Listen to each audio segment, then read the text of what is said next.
All right, this is day 5, and this is about the length of a walk. And I'll explain what that is in a second. It's just, you can kind of see, it's just the number of edges you travel in a particular walk. You know, like a walk from V1 to V3 or something, and how many, or what the length is, how many edges you have to traverse in order to get there. But we're going to start with some easier examples first, just to get a picture. So find the number of walks of length 2 from V2 to V1. So this is just asking us to go from V2 to V1, and then in a directed graph, it's a little different because you can't go in the other directions. It tells you which directions you can go. So that's like saying, we're starting right here, V2 to V1. We can go this way, and then we can go that way. That's length 2. So we know we have one of them. We'll put a tally mark there. Let's say we use yellow. There's another way we could do. One problem is we can't just go straight from V2 to V1, right? Notice that. So that makes it a little bit challenging. Instead of taking this route, we could take this one and get there. And that's another one.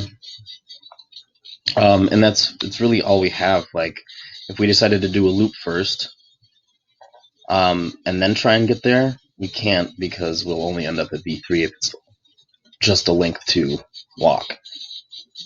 So in this case, there's only 2 walks of length 2 to get from V2 to V1. And length 2 just means how many edges you had to travel to get there. Okay, this one's a little bit more interesting. Length 3, same graph looks like, but from V1 to V3. So length 3, we could say from V1 to V3. So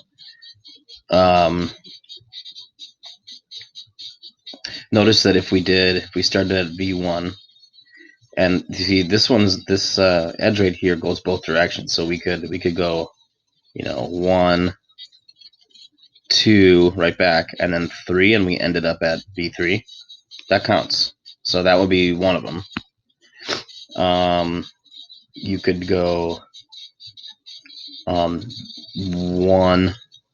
and then do a loop, and then get there. Okay, so that counts. You could do the same thing. Go 1, a loop, and then take a different edge to get to V3. So that counts. Let's see. You should pause and maybe try and look up another one. See if you can find another one. That's what I'm doing right now.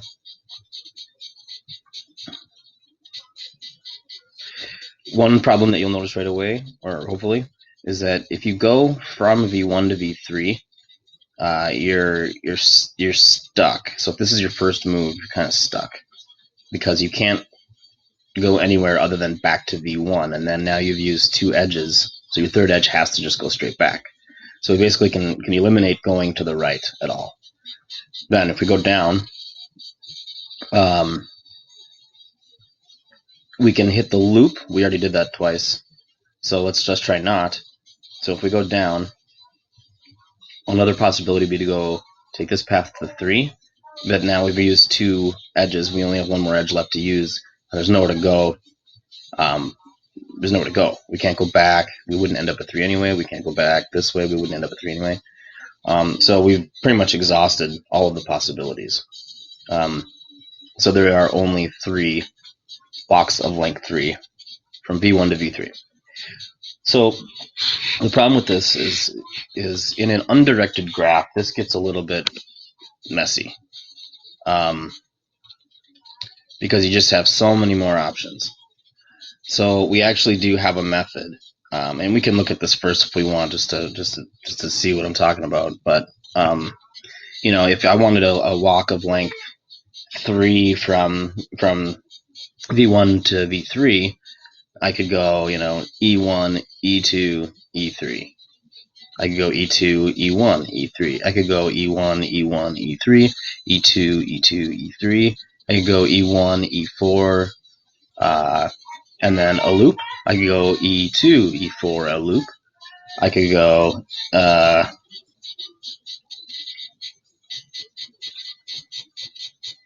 let's see, I don't know. There's a lot of different ways.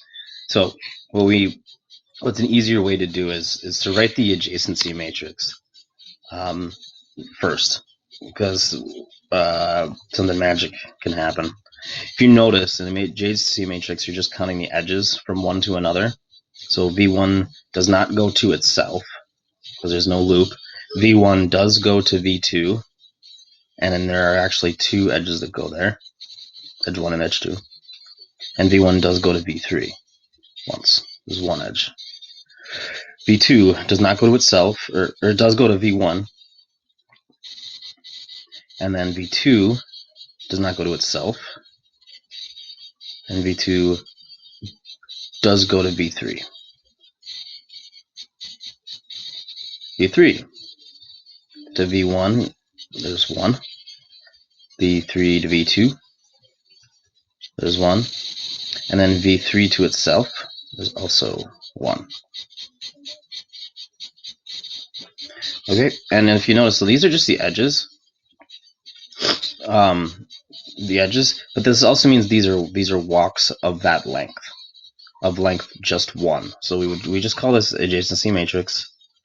And this is and notice when any variable without an exponent is an exponent to the first power.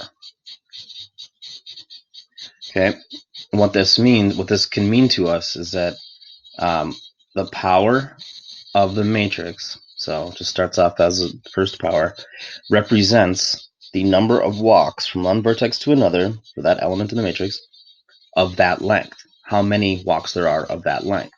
Length 1. There are 2 walks from V1 to V2. So V1 to V2, walks of length 1. So I could take walk of length 1 right there, and I'm there. Or walk of length 1 right there, and I'm there. That's the only way to take one edge to get there, and then you're there. And there are only 2. And we can count them right there.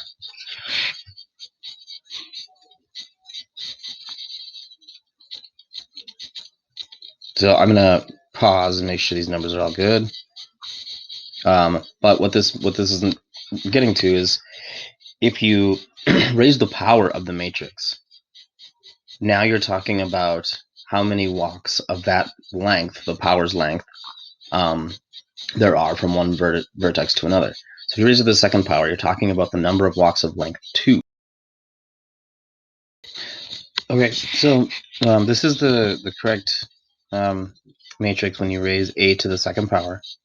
And so this would represent, if this is this is V1 and this is V1, this would represent this 5 here. It says there are 5 walks, and now we have a squared here.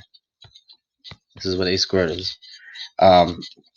Walks of length 1 or length 2 to get from V1 to V1. So we could mess with this, and we have the edge numbers. So I could say, to get from V1 to end up at V1, and using 2 edges or length 2 walk, you could go E1, E1. That's just going there and back on the same one. E1, E1. You could do the same thing. E2, E2. Take the other edge. Or we could say, you could change it up. Go E1, E2. Or E2, E1.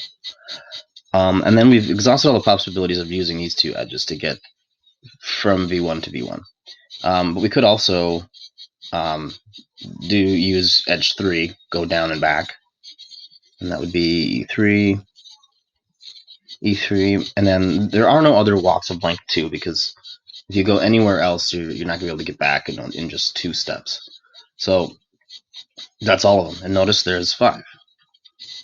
Okay, and the rest of the matrix represents all walks of length 2 from any vertex to another vertex, just depending on where you're trying to go. So for instance, this 5 in the middle says to go from V2 to V2.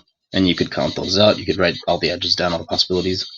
This one down here, is representing to go from V3 to V2, and so forth. So that's the point of today. That's the main objective of the lesson.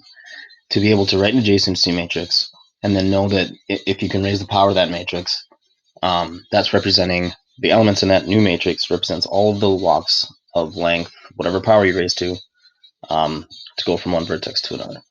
So the next thing, or the last thing really, how do we raise the power of the matrix? And we're not getting into that. That's not this unit. We did that before.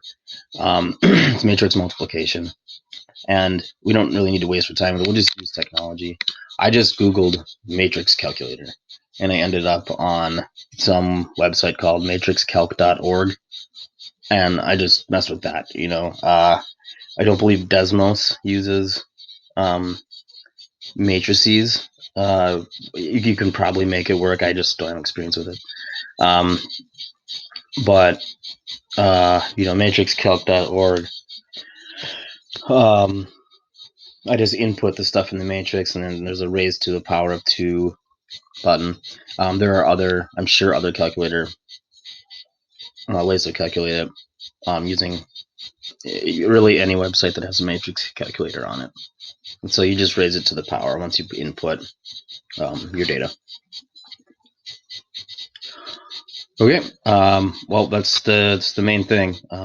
Just to know that